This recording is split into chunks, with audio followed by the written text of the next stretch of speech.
Speaking of shows, I think our next guest may be a fan of Game of Thrones. It's Is that Sarah right? Eggleston. She's the VP of Supply Chain Solution Sales over at Redwood Logistics. And supply chain can be a little bit like Game of Thrones or spin-off, Ring of Power. You think so? Probably going to trigger her. I don't think Rings it's of Ring of Power, Power. is it? It's House of the It's Dragon, Rings isn't of it? Power Hey, or House Sarah, of thanks for joining yeah. us on the show. Hey guys, thanks for having me. Excited to be here. I'm not sure I'm going to follow up the Bob's Burgers dancing, but I'll try my best. Yeah, I don't know if you have to, but I did learn that you know our own Mary O'Connell. You two used to work together. Is that true? Yeah, I do. I love Mary. She's super fun. I was sad to see her go whenever she left, but she's killing it at FreightWaves. So excited for her. She is, and she's always talking about how this market is all messed up, right? It's in this big state of flux, and 3PLs are confused, buyers are confused, inventory managers are confused. We're all confused, right? I'm confused. Is now a good time to reevaluate your strategy? So much has changed, and rates have gone down incredibly on some lanes too. So is Sure. now a good time to start looking? Yeah, I think so. When we talk about the truckload market, it's the quickest one to adjust. And we've seen spot market rates falling. And I think right now we're all kind of wondering, where's the bottom? When are we going to find the bottom? We still have to think about at what point is contractual rates going to catch up with that. It's not there yet. That lags a little bit. I think what's going to be the most interesting for me from my point of view is the LTL market and what the LTL carriers are going to do. Traditionally they are a little slower to follow the changes in the market, slower to react, but they almost always do follow truckload.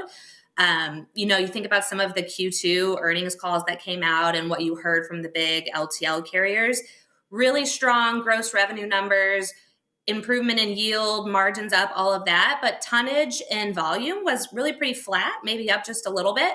But what you heard overwhelmingly from all the executives there was discipline, pricing discipline. Don't make a knee-jerk reaction to the market. Really try and focus on the volume that they have and operating it better. And then you heard the August numbers come out and you saw some of those numbers, those carriers maybe not hit the projections or where they thought they were going to be. So I think really the next 3 to 6 months in the LTL industry is going to be probably a leading indicator of what's going to happen overall from pricing. And our carriers going to start to really become more aggressive, looking to pick up additional volume. And is their tone going to switch a little bit from that kind of pricing discipline strategy? Yeah, the LTL market usually gets the ripple effects after truckload starts to drop, right? Because they start getting in there and it starts flowing through there. That's very interesting to see that timeline in there. So if I'm a shipper, how should I be looking at this differently? How should I be thinking differently going into this market? Sure. So, when we talk about like managed transportation or outsourcing a portion of your transportation, it's really always historically been a heavy savings conversation. And sure, that's still there. People are still looking to save money. But I think that years and days of double digit savings are, just a thing of the past. So really thinking about it more as a strategic partner. And can you leverage a 3PL with big data and big technology to help you be a little bit more creative other than just contract negotiations and savings right off the top? So looking at things like pool consolidation, network redesign, all of that to say, is there an opportunity to save from that? But at the same time, it's not a race to the bottom. That's not a good result for anybody. The carriers don't want the freight. They don't want to be a long-term partner with shippers that are after that.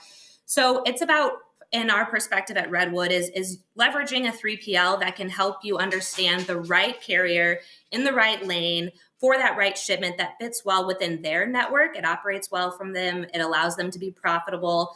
That's really the long-term solution to not just cut rates, but figure out where does that carrier want to work within a shipper's network and how can we make this a long-term partnership and take some of the volatility out of your carrier partners and your carrier network. There's so much volatility still in the global supply chain that everyone has to deal with. Try and find some stability on the things that are within your control, working with the carriers to say, it's not about a 10% price reduction. It's about where does my freight fit best within your network.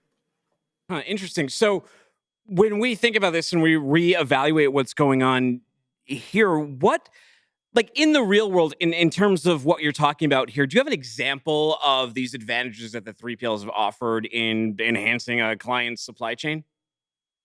Yeah, absolutely. We have several customers that have kind of been looking at that network design piece of it to say warehouse space in general has been tough. And if you don't own the warehouse, if you're going out to a 3PL, what does that network look like? And is it still meeting your needs?